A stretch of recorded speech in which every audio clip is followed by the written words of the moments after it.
Il est 7h21, tout compte fait avec Éric Revel comme chaque jour. Bonjour Éric. Bonjour Patrick, bonjour Benjamin. Le coup d'accélérateur sur le nucléaire, puisque le projet de loi arrive aujourd'hui au Sénat. Quels sont les enjeux et les objectifs? Bon, d'abord le contexte, vous vous souvenez sans doute que lors de son premier quinquennat, Emmanuel Macron avait négligé, c'est le moins qu'on puisse dire, le secteur nucléaire. Il avait fermé Fessenheim officiellement en 2020. Alors ce fiasco avec la crise énergétique et l'insuffisance notoire des énergies renouvelables, tout ça a conduit en février 2022 à Belfort, vous vous souvenez peut-être de ce discours, le chef de l'État a annoncé une relance du secteur nucléaire dans notre pays. Alors une façon évidemment de reconnaître ses erreurs sur le nucléaire, comme celle d'ailleurs de ses prédécesseurs.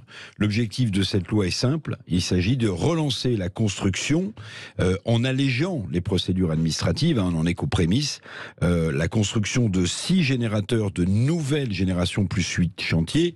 Les générateurs, ça vous dit peut-être quelque chose Patrick, sont les fameux EPR. Alors quand je dis EPR, évidemment on est tout de suite dubitatif parce qu'on a en tête l'EPR de Flamanville, vous vous souvenez sans doute, qui devait être livré en 2012, mais qui ne sera pas avant 2024, avec à la clé un surcoût pour les contribuables de 10 milliards d'euros. Donc c'est bien de relancer la filière nucléaire avec des EPR, mais on veut voir si ça marche. Bon, cette loi nucléaire veut donc relancer en France cette énergie, des EPR, mais pas à l'horizon 2037-2040. Bon, on vient de s'apercevoir évidemment de l'importance de l'énergie en France. On peut se le dire entre nous, quel gâchis quand même depuis des décennies et des années. Alors politiquement, qui pourrait voter un tel projet à l'Assemblée nationale? Alors parce que là, on est au Sénat pour l'instant. La gauche est divisée. Le débat entre énergie renouvelable et nucléaire n'a jamais cessé. Voilà, on est au Sénat ce matin. Il n'y a pas de date d'ailleurs pour cette loi devant l'Assemblée nationale. On n'en est qu'aux prémices. Vous avez raison. L'autre aspect, c'est l'aspect politique. Alors si le gouvernement, par exemple, utilisait le dernier 49.3 qui lui reste pour cette session pour faire voter la loi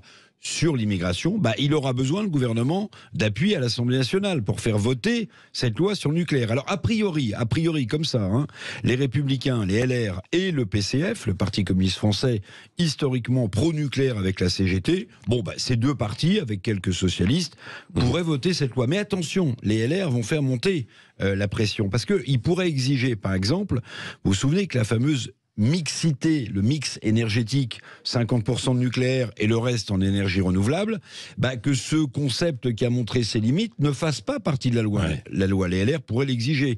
Ils pourraient aussi exiger cette décision qui avait été prise sous François Hollande et qui nous interpelle évidemment, c'est la fermeture de 12 réacteurs nucléaires qui est toujours programmée.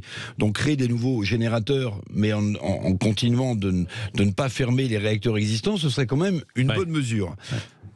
Est-ce que, plus globalement, Éric Revel, on peut dire que l'on possède avec cette loi nucléaire donc une vision stratégique pour la France? Alors, c'est le dernier aspect que je voulais aborder ce matin, Patrick. Quelle vision, effectivement, stratégique cette loi nucléaire porte-t-elle ?